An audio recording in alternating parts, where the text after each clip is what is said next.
Welcome everyone to the inaugural WA Migration and Mobilities Update Conference. I'm Loretta Baldassar, Discipline Chair of Anthropology and Sociology in the School of Social Sciences here at UWA.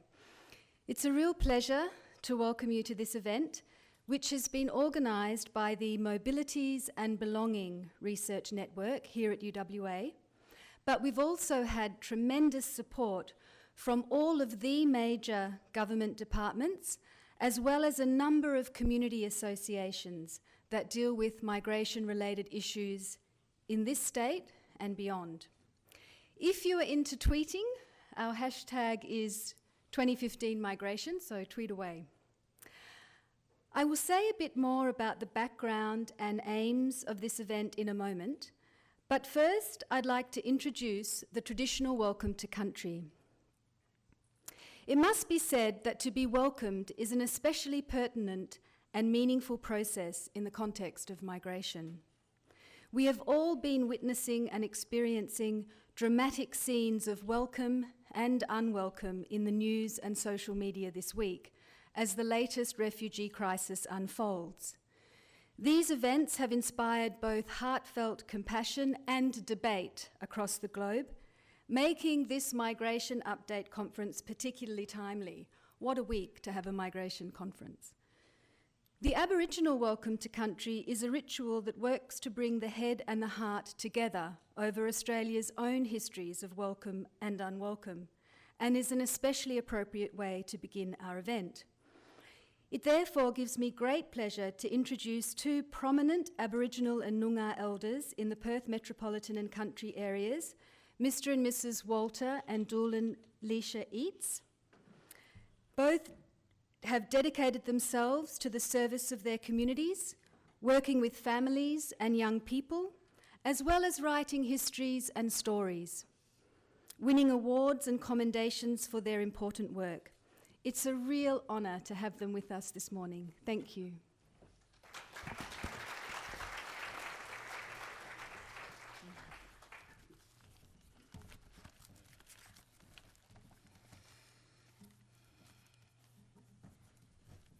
If I sound nervous, it's because I'm frightened of heights.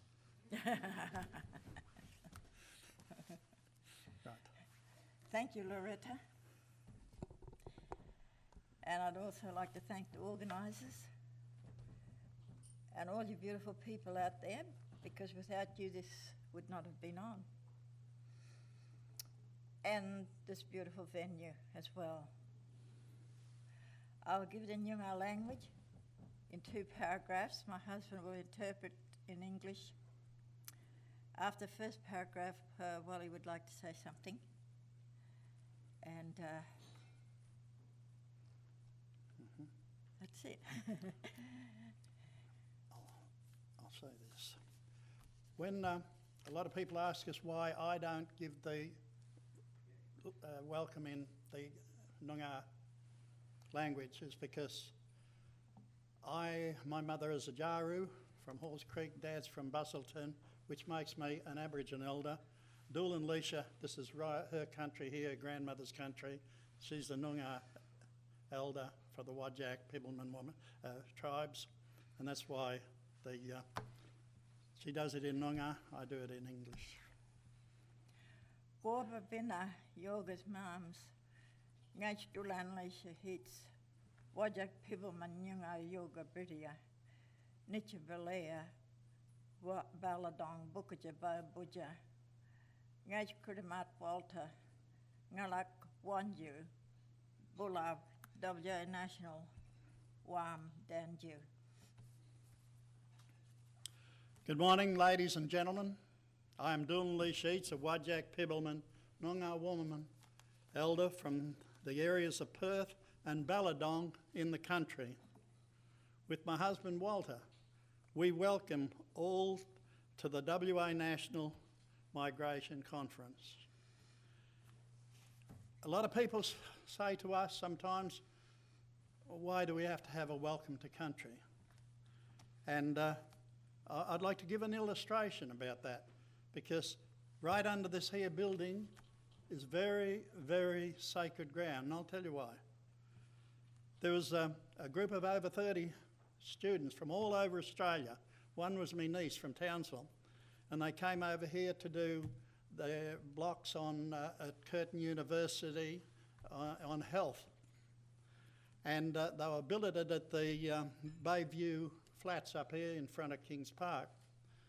That night, my niece came out to our place, and we took her up onto Kings Park that night. Welcome to the country. We dropped her off at the Bayview Flats, and she slept all night. But when she woke up in the morning, every other 30-odd students had their bags and everything packed right at the front door and couldn't get out of that building quick enough. And the reason was there was crows bashing against the windows all night.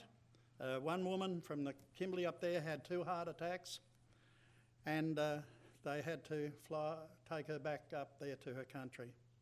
And the reason is because none of them had a welcome to country.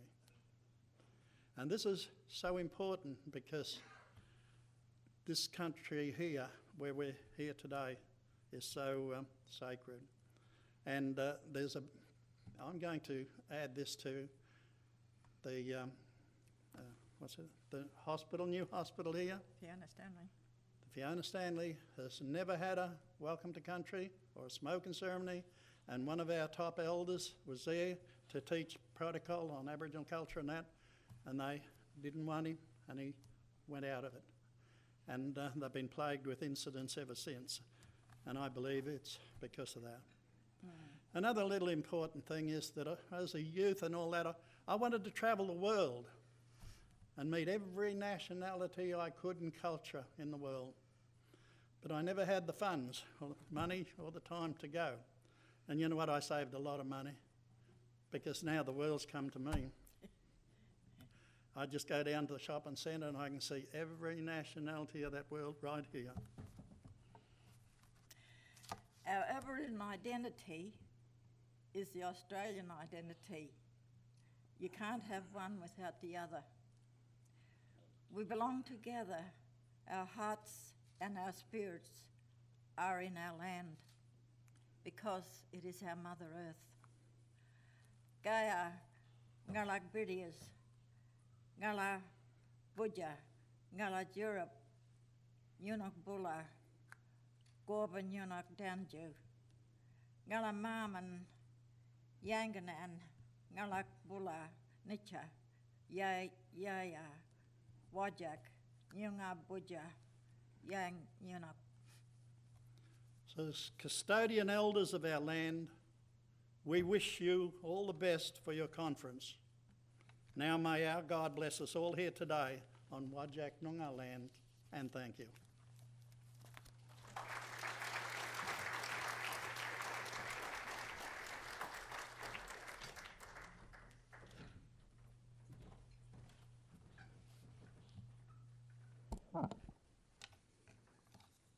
I too would like to acknowledge the traditional owners, past, present and continuing.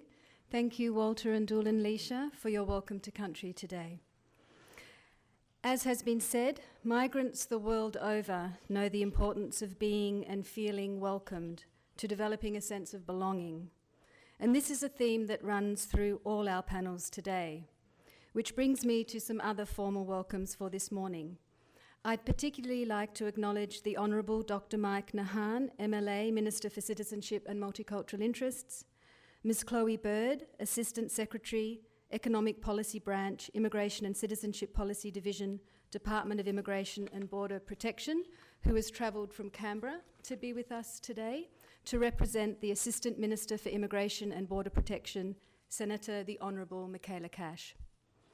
We have an apology from Mr. Evan Lewis, Group Manager, Multicultural Settlement Services and Communities, Department of Social Services.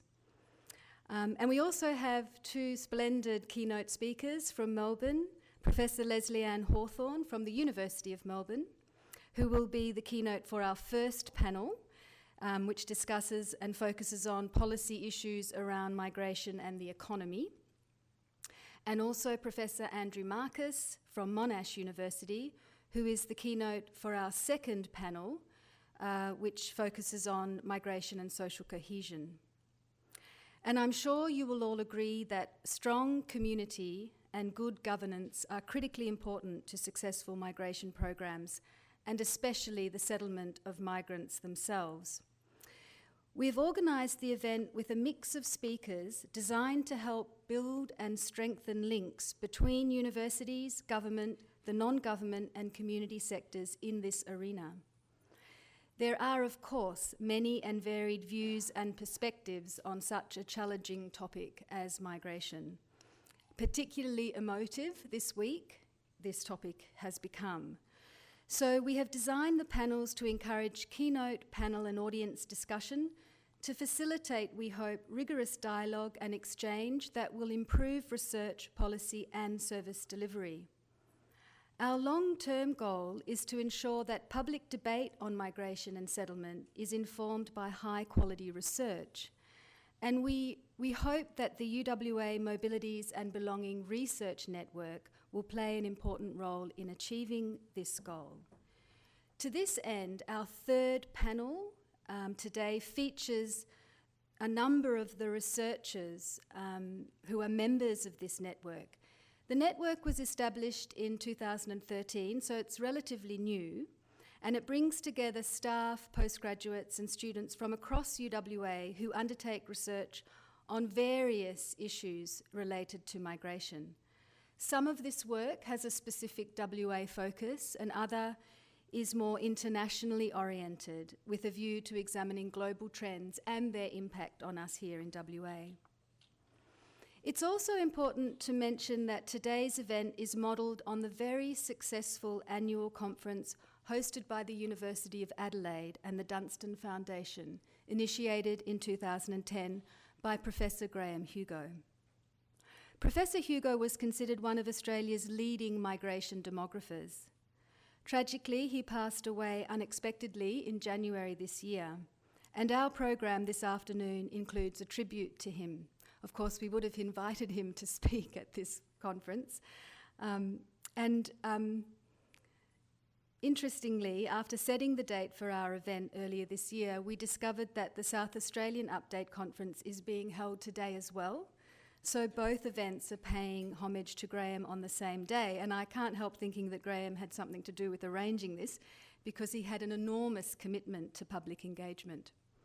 He also had a very big heart, and while his work in demography dealt with numbers, and lots more numbers, he always kept the humanity behind those numbers front and centre.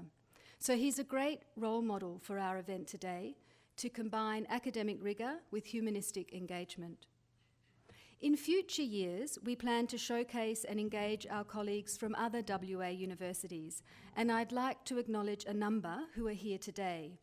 Justine Dandy from Edith Cowan University, Taska Tungaratsa and Simone Volley from Murdoch. We also have Jan Gothard, who until recently was at Murdoch, but is now a migration agent specialising in the health and disability area, an important topic perhaps for future events. We have Laurelie Jacobs from Curtin, who co-convenes the Fly-In, Fly-Out Australian Community of Excellence Network, and FIFO is one of the issues that affects a large proportion of WA workers and their families, and is also a topic that I'm sure will feature at a future event. A particular nod also to Dr. Nonya Peters from the Centre for the History of Migration Experiences, or HOME, at Curtin University, who helped establish the WA Migration Research Network well over a decade ago in the year 2000. Nonya sends her apologies, but we have Karina Hoang representing her today. And I wanted to mention the Migration Research Network because while the Mobilities and Belonging Network at UWA is relatively new and focused on UWA, we also all form part of that much older statewide migration research endeavour. And we will be inviting, I know that many members of the network are here today, and we will be inviting your collaboration at future events. This brings me to another couple of important apologies from prominent UWA migration scholars, both now retired, but still very active, well into their 80s, in the Migration Research Network. Professor Reg Appleyard from Economics, many of you will know Reg, who will finally launch his 3-generation study of Greek migrants this November, so stay tuned for an invitation. And Professor Lucky Jayasuriya, who was directly involved in the development of the National Multicultural Policy Agenda and who is currently writing about migration and development issues, also increasingly relevant to the topic of migration today. Both of them would have loved to have been here, but were unable to attend due to health reasons. Now, the person most responsible for sharing research and expertise at UWA is long-standing Deputy Vice-Chancellor of Research, Professor Robin Owens. Robin generously supported today's event, and it gives me enormous pleasure to invite her to say a few words. Thank you, Robin.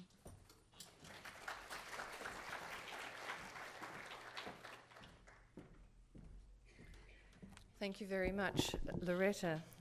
And indeed, it's a great pleasure for me to be here this morning and to welcome you to the University of Western Australia for this very important conference. May I begin first by acknowledging Walter and Doolan Leisha Eats and thanking them very much for their welcome to country.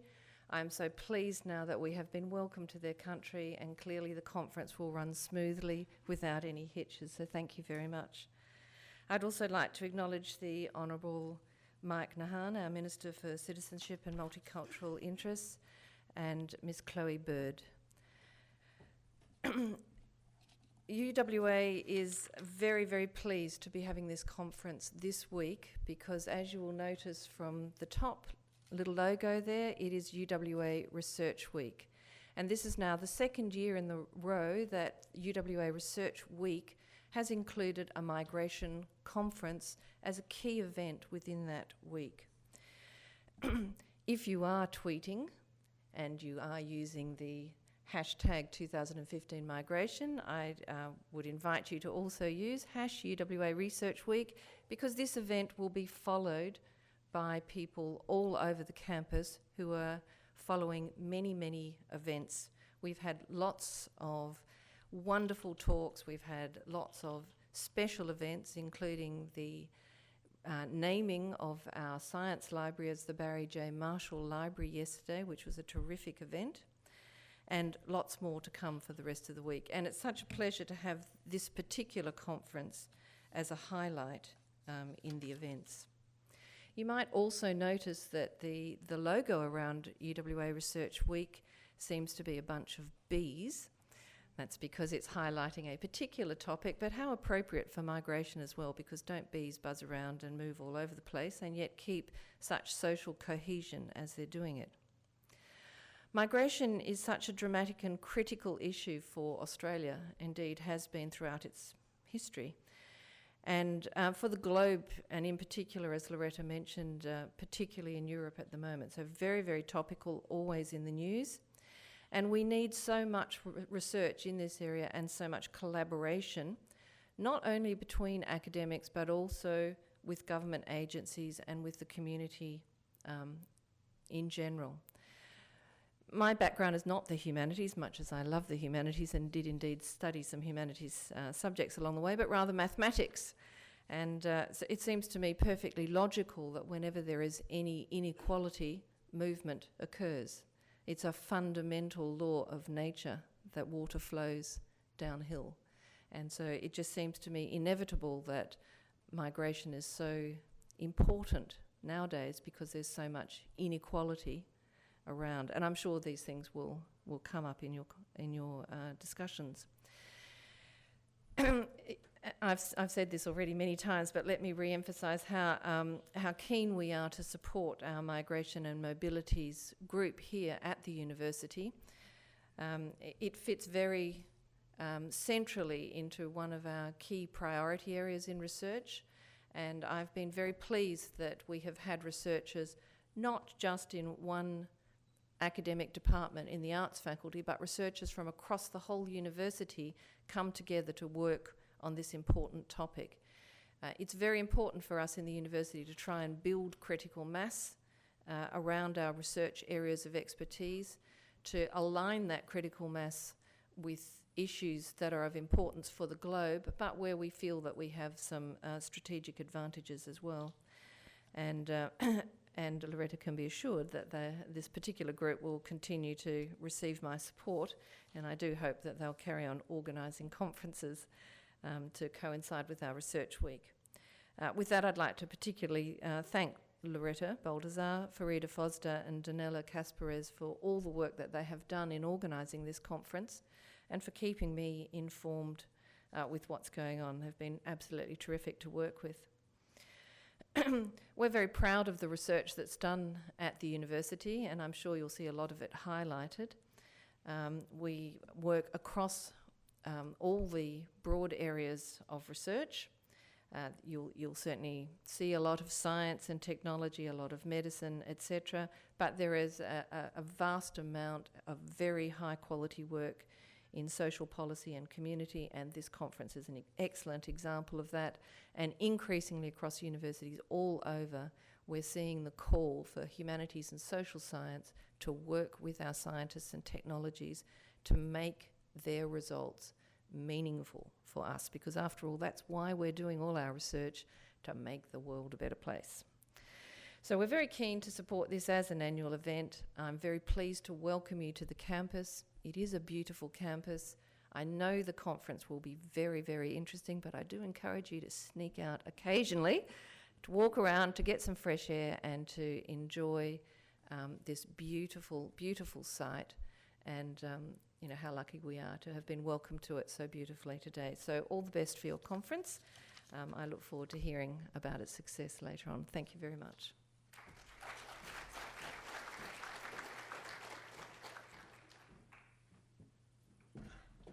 Thank you very much, Robin. As a mark of the importance of migration issues to this state and the timeliness of this event, we are very pleased to have the Honourable Dr. Mike Nahan, Minister for Citizenship and Multicultural Interests, to formally open the conference. I know the Minister had to seek permission to be absent from Parliament to join us today, so we very much appreciate your presence. Minister Nahan.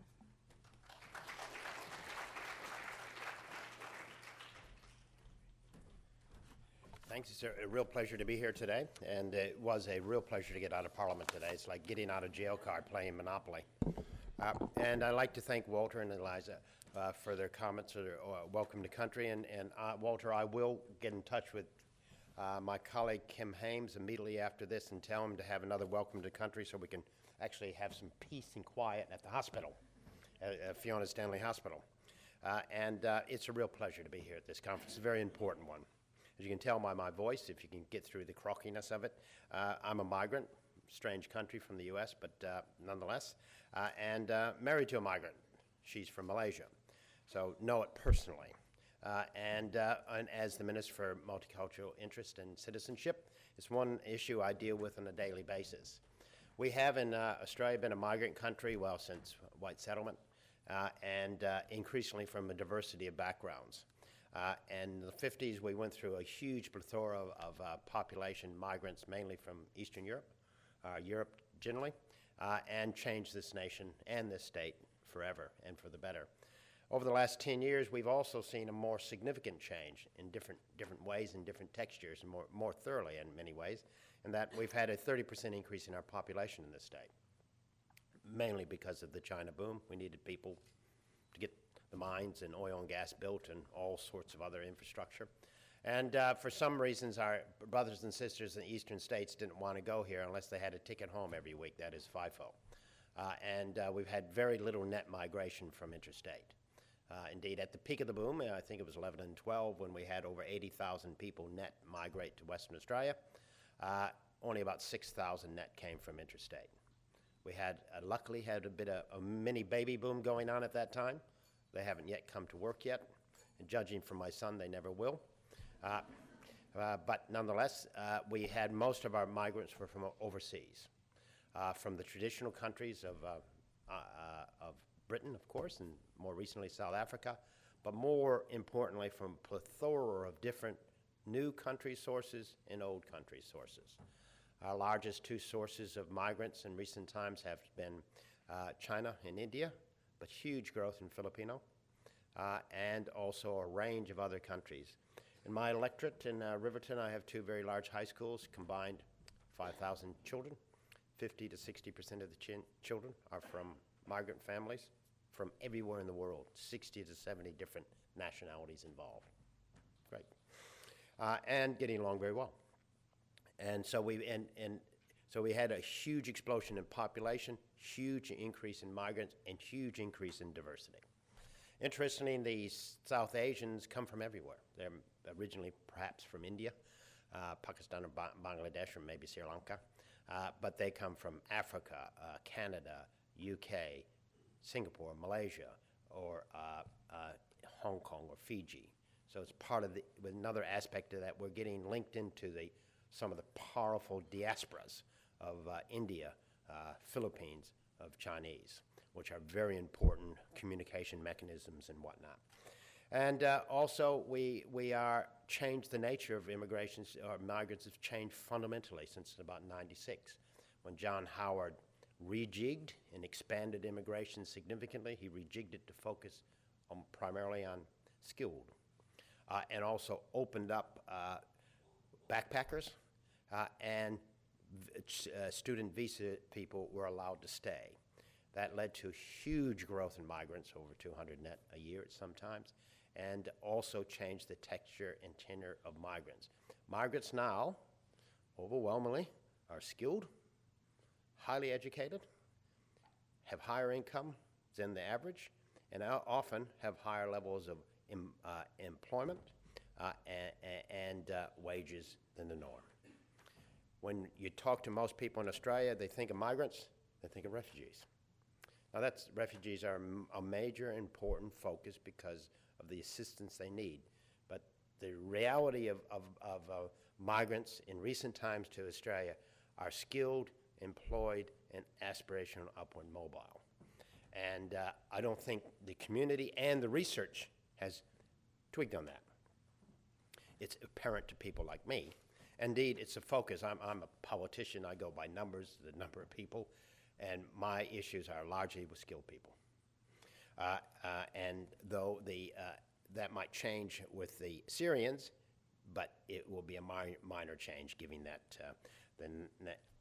given the magnitude of it. A couple issues I'd like the conference to work with. Given that I have the podium, I would suggest some. One is Dr. Hawthorne. I'm not sure where she is. She has I saw a specialty in skills recognition. We brought in or encouraged people to come for the mining boom. The mining boom's ended.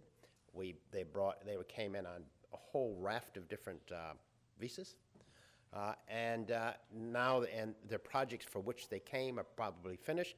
Now they're going to stay and look for other words, so this old issue of skills recognition comes to the fore. We hear it over and over again. In fact, OMI has some work undertaking on this, and I'd like some ideas. It is very important.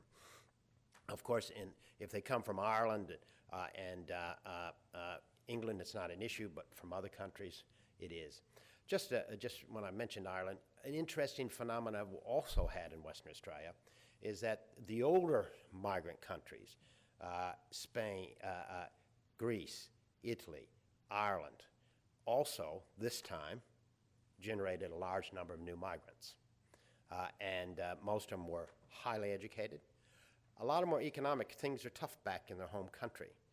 And they came to Western Australia looking for work. Overwhelmingly highly skilled engineers, lawyers, and those types of. And they are now looking to put down roots here. It's an interesting little side effect. I guess in many cases, the third wave of migrants from traditional countries. Very interesting phenomena. Another issue that if you could work at is pathways to citizenship. It is one of my tasks is to encourage all migrants who wish to put roots down in Western Australia to take out Australian citizenship. It's a compact. Very important. There are barriers to certain people from certain countries, superannuation, dual citizenship, all that sort of stuff. But it would be very interesting to get some facts on what are the barriers, pathways to citizenship from different countries. Some do it as soon as they can, some hold off for a long time. But from the government's perspective, taking out citizenship, if you're going to be here, is absolutely vital. not necessary, but we want to identify barriers and to. Another thing is, very important, is second generation people. If I go around talking with migrant groups or ethnic groups all the time, whatever anyone is, of course, when you come, you get into your associations, they do a whole range of good services, find out where to live and what are the best schools, and language and culture maintenance and food and all these sorts of things that are very valuable. But they all worry about the kids. To kids in Australia, how do they adjust? How do they identify? What is their mix of traditional and other words? It's probably not a pressing economic issue, but it's a very interesting sociological issue, an issue that migrant communities are really fascinated about. And also, why don't they study their language and stuff like that? It's very interesting. And we have a huge number of second born here, migrants from the 80s, and it's a really interesting phenomena because these are the people who will link with Asia in our business ones. And finally, there's some really interesting issues relating to the South Asians. They have been a very large growth in population here.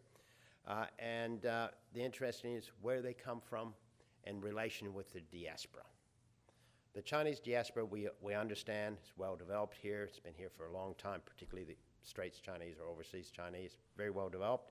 And now it's linking with people from the People's Republic. But work on South Asia and its links with the diaspora. This is a fundamentally large diaspora, very influential around the world, both as a source of skilled labor, of entrepreneurship and income. But this is a new phenomena to here. They haven't come up until this boom. Some topics. But, I could go on, but I won't. One, I just thank UWA for putting on this conference. It's absolutely vital. I don't follow it. There used to be a Bureau of Immigration Studies some decades ago that they folded up. We have lost, as a result of that, momentum in immigration research, and that has allowed us to make decisions on a lightly informed, uninformed manner, and the public sometime to make sweeping generalizations, particularly in recent times relating to 457 visas that have been false. I'd like to welcome all the people from interstate for visiting Western Australia. Yes, it's a beautiful area, and don't wander too much because you might not attend the conference. But I'd like to thank everybody for coming here and participating. I look forward to attending future such meetings and conferences and at UWA or otherwise, and I'd like to officially open the conference. Thanks.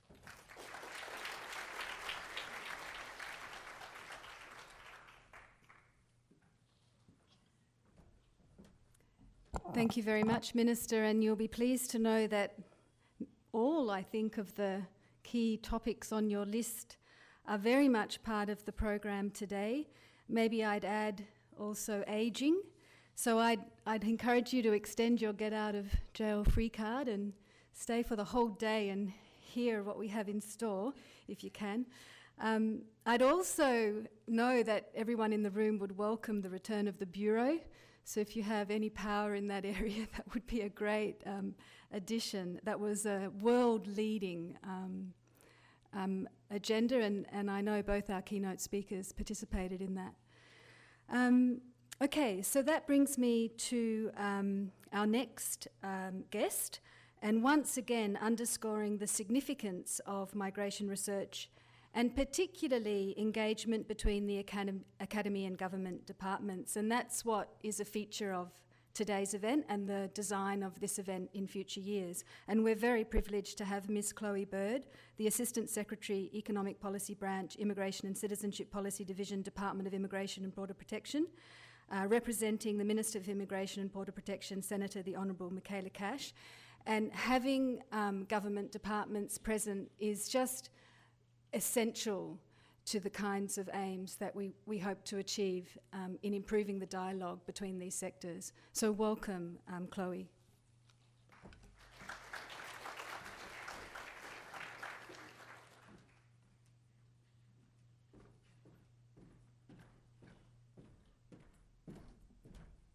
Thank you very much. Good morning. I too would like to acknowledge the traditional owners of the land and thank you very much for the welcome to country. And thank you also for the opportunity to speak at this conference today on behalf of the Department of Immigration and Border Protection. It is quite a mouthful. I think you did very well to introduce me with all of those various titles. We work to both Minister Dutton and Assistant Minister Cash. Minister Cash has mostly takes the lead on the area of skilled migration, which is what I'll be talking about predominantly today in the first panel session. But for the purposes of this introduction, I thought, given that the Department of Immigration and Border Protection was formed formally on the 1st of July, it might help to give a little bit of context around that. So, as you would know, the Department of Immigration in its original form was established 70 years ago, and the work of the Australian Customs and Border Protection Service has been around since Federation. But on the 1st of July this year, our two very large and complex organisations fully integrated into one department with one mission to protect Australia's border and manage the movement of people and goods across it. So our breadth of responsibilities now includes immigration and citizenship, as it always has, although not settlement services or multicultural policy. It also includes customs and border protection and Australia's maritime security. So in that context, our vision is to be Australia's trusted global gateway. We have a responsibility to protect our borders, but we also have a responsibility to seamlessly facilitate the ever-growing movement of goods and people in and out of Australia. So in this context, the department acts as a conduit of Australia's open engagement with the networked world around us, whether for the purposes of trade, travel or migration. So we have extended our reach a little bit with the merging of the two organisations. Our relationship as a country to the rest of the world has undergone a dramatic transformation over the last 70 years. We'll soon be on the verge of issuing more than 5 million visas annually to visitors, temporary and permanent migrants. And for the foreseeable future, we can expect that approximately 1.9 million non-citizens will be in Australia on a temporary basis at any one point in time. And while we can't be certain of the number of people who will be displaced by conflicts around the globe and who'll seek an asylum in countries other than their own, I think we can expect that the numbers won't abate and that the humanitarian challenges that we face will only continue to intensify.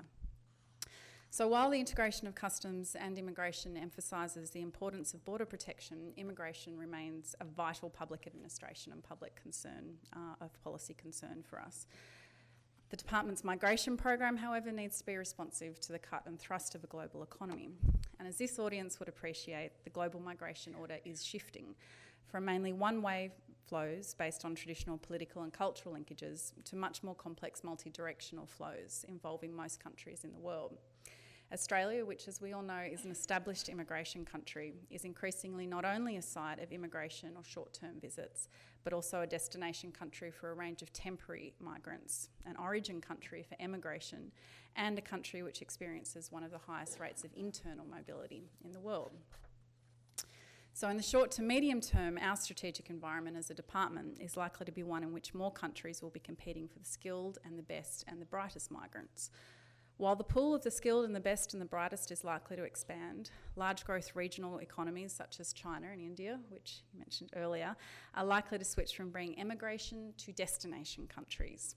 So in this environment, it'll be vital that we attract to Australia those in the growing global pool of travellers, students, skilled workers and business people, and coupled with that, that we maintain public confidence in our migration program as one that has a positive impact on Australia's economic prosperity and on its social fabric. So I think that conversations like those that we'll be having today are an important part of responding to this complex and evolving policy environment. So I do welcome the opportunity to talk further with you about migration and mobility today. I too agree that research around migration is incredibly important to make sure that we've got informed dialogue and good, well-informed policy development. And we do a lot of work with academics in the department. So it'll be very interesting to hear from many of you today. So thank you very much.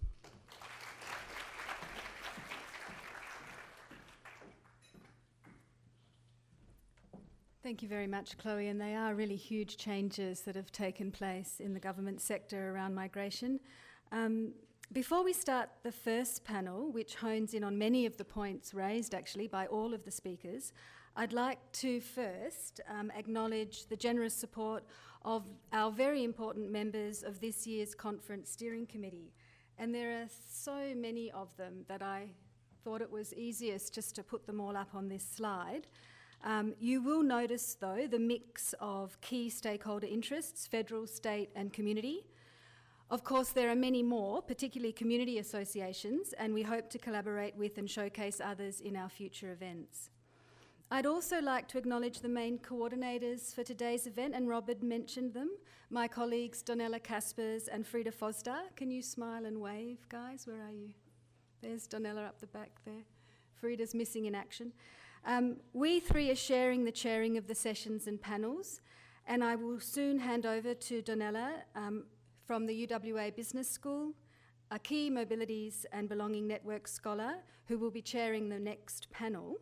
And we'll just take a few minutes to set up the next panel, so you have a very brief moment to stand up and stretch your legs. The bathrooms are located just near the entrance where you walked in. And finally, thank you very much again to all our special guests in this welcome session. Thank you.